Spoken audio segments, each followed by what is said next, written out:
Anytime, anywhere. ABC News Now. Start here.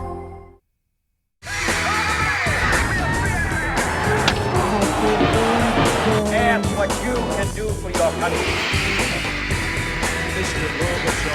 Hello and welcome to Time Tunnel, where we find out what was making news in the past. I'm Alicia Davis in New York, and today we travel back to this day in 1976. Harry Reisner had the news. Good evening. In the San Joaquin Valley of Central California, 26 children aged 6 to 15 and a bus driver have now been missing for nearly 24 hours. It's described by the local sheriff and by FBI headquarters in Washington as an apparent abduction. The bus has been found. There are no signs of violence, and there are only horrified guesses as to what may have happened. We have a report from the area near Chowchilla by David Louie of KGO Television, a report covering the search in which at least 50 Citizens Band radios are involved. We're trying to locate 26 lost children who vanished from a school bus, along with their driver. The search has been on since a busload of 26 children and their driver disappeared after a school field trip yesterday.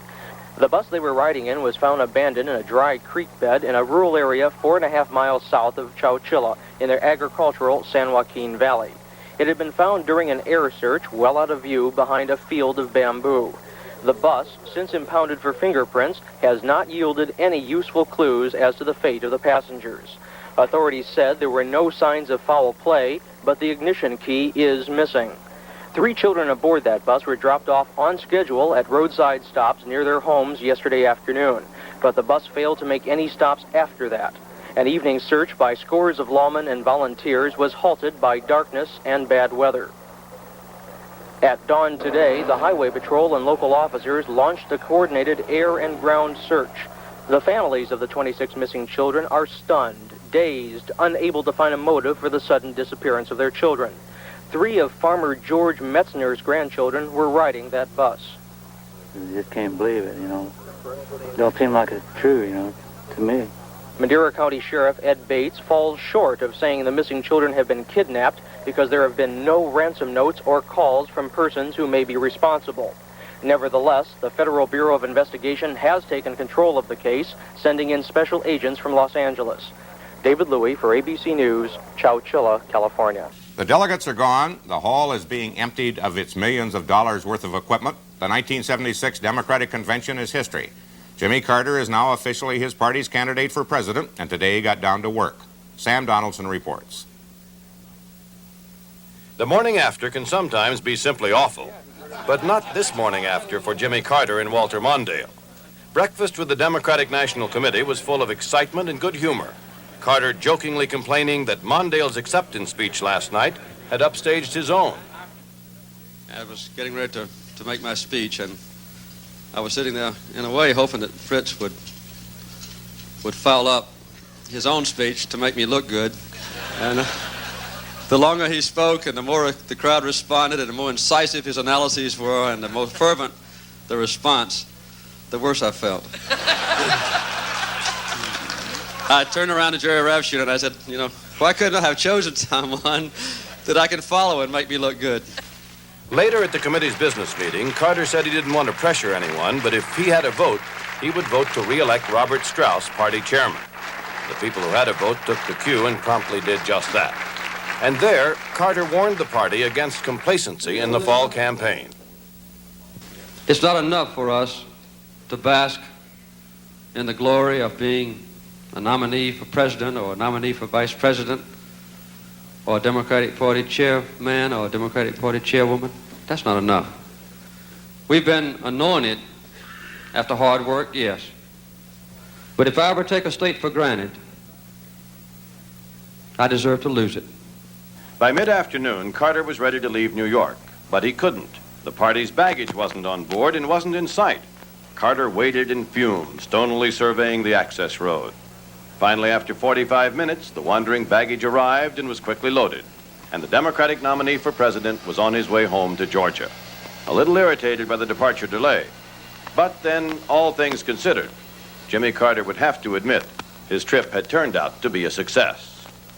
Sam Donaldson, ABC News, New York. For Walter Mondale, yesterday was a long day, probably just the first of many long days. This morning, he was up bright and early, telling reporters he had never felt better on less sleep. He wasted no time in getting started, as Don Farmer reports. Mondale's morning was an orchestrated array of joint appearances with Carter, a mission of mutual admiration for four Democratic bigshots in New York. And Mondale's own campaign style began to emerge. He seems most comfortable using a mixture of pep talk and plain talk and humor. For example, the way he explained his earlier non-campaign for president. It was just bad advice, he said, offered up by three other Minnesotans who had hoped for and run for high office. I decided to run for president, assembled in one room all of the great Minnesota politicians and asked them how to run for president. Just think of it, in one room, Harold Stassen, Gene McCarthy, and Hubert Humphrey. And I said, now how do you run for president? And they said, there's nothing to it. And there wasn't. I said, would you each give me your key advice? And Harold Stassen said, be humble. And McCarthy said, work hard. And Humphrey said, keep it short. Mondale made sure Democrats now understand that he is willing to work full-time this time. And I promise you that every day of this campaign, I'll put in 1 more hour each day than does Jimmy Carter. And we're going to win this campaign. I'm going to go to bed after he does, and I'm going to call him and get him up in the morning. Mondale plans a home state homecoming tomorrow, then some rest and some fishing in the North Woods. Then at midweek, he and Carter will plan together their separate campaign schedules. But his intentions already are clear, to combine big smiles and tough talk and hard work to become, along with Jimmy Carter, a household word. This is Don Farmer, ABC News in New York. Frank Reynolds has watched Democrats and Republicans for quite a spell, and he was watching the last night of this Democratic convention. We asked him to make a report on what happened and how people felt about it.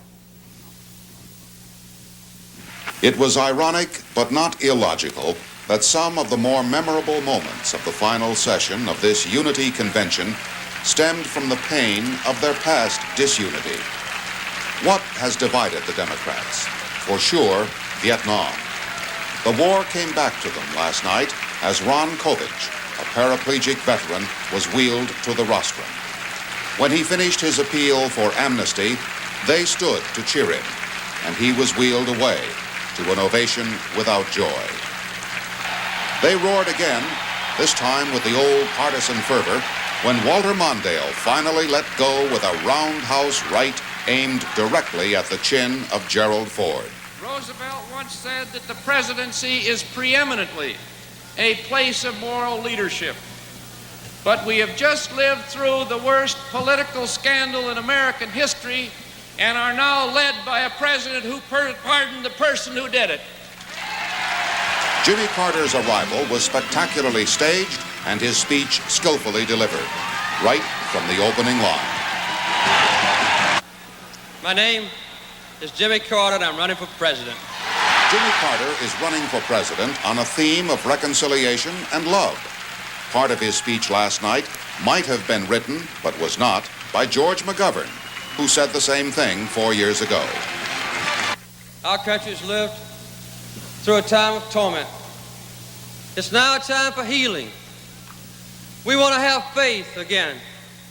We want to be proud again. We just want the truth again. It's time for the people to run the government and not the other way around. And he offered confidence. He seemed to be saying, I believe, so you can too. I've never had more faith in America than I do today. We have an America that, in Bob Dylan's phrase, is busy being born, not busy dying. But there has been so much dying, so much death from disunity.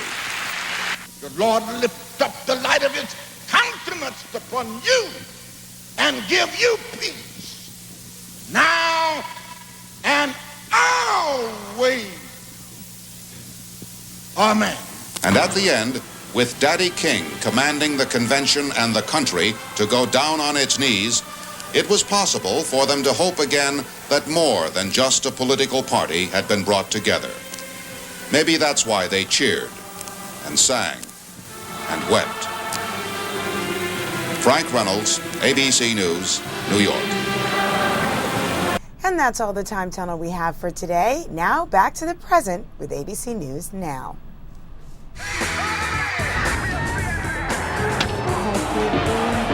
And what you can do for your country.